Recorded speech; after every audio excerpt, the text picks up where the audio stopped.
Reading The Guardian just a while ago, believe it or not, I still do read it, although I think equally they're probably still out to attack Jeremy Corbyn, whether you like it or not. But even reading The Guardian on something different for a change. Yeah, I'm not going to talk about my favourite topic, which is politics. I'm going to talk about religion.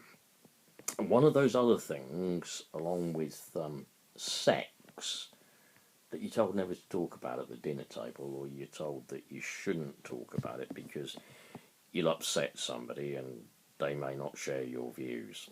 Well, look, let's make this quite clear. You probably know it anyway, but I'll make it clear anyway, okay? I am not a church attending Christian. I would describe myself as a follower of Christ. Indeed, I would describe myself as a Christian. But I'm a Christian who gave up going to the traditional churches a very long time ago. Now, that's my choice, number of reasons, but that's not really what this video is about. It's about the Church of England, God bless them, the Church of the Establishment, the church led by the guy Justin Welby, the church that is legally entitled to marry people. I'm not too sure about their stance on same-sex marriage, mind you. Mind you, I'm not too sure about any Christian stance on same-sex marriage.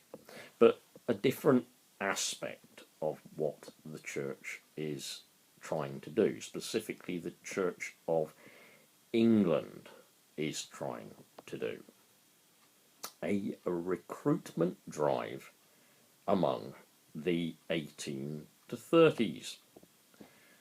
Rather than Club 18 to 30, you've got Church 18 to 30.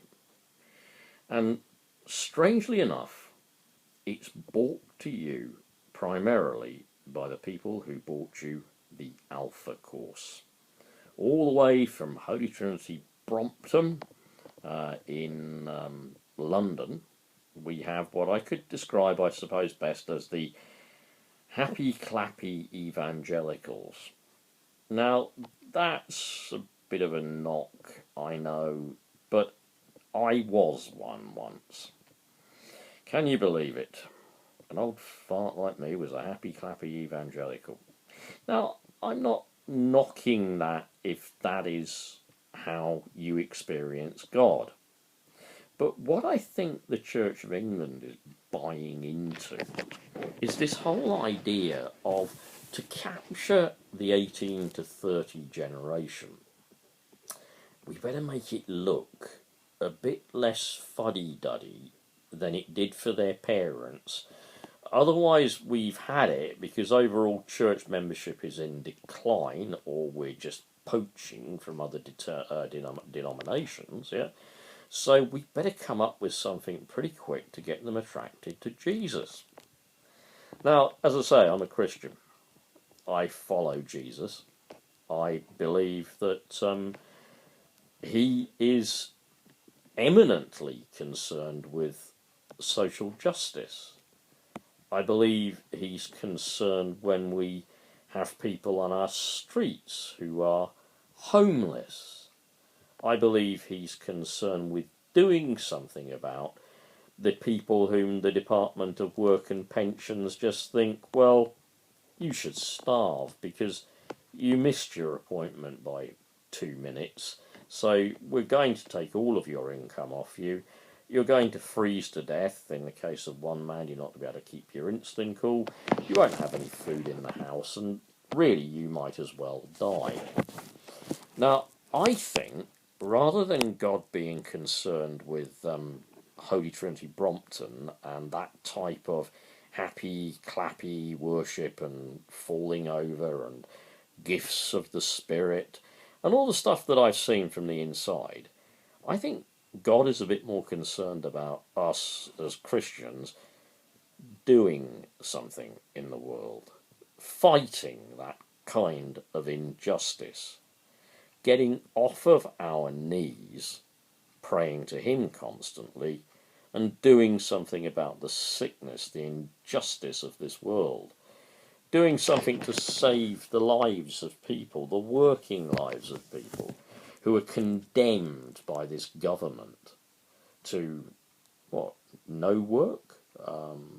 Doing something about the disabled and those of us who are sick, who are targeted and scapegoated by this government as sort of scroungers rather than strivers, yeah?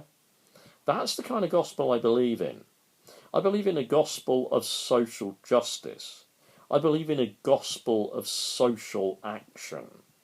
I believe in the kind of stuff that, for example, the Quakers might agree with an awful lot, such as their demonstrations against nuclear weapons, their demonstrations against war, the cause of peace that they champion, the idea that we can deal with each other peacefully as human beings, the idea that we don't have to drop nuclear weapons on the world.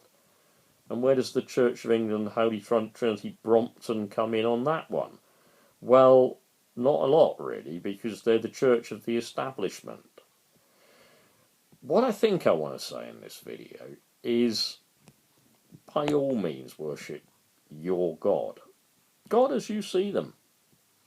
That's absolutely fine. Frankly, I couldn't care less whether you're a Hindu, Buddhist, Muslim, Jew, atheist, theist, non-theist. It really doesn't bother me. It honestly doesn't bother me. It's a free world. You have a right to worship your God or no God. So please don't anyone get me into discussions about whether or not God is real and why I believe in all this stuff.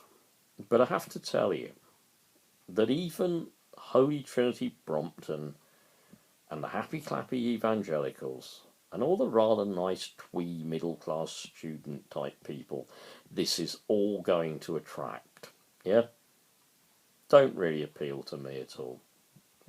I really don't want to be caught up with any of that, because it's marketing, it's theatre, it's not worship.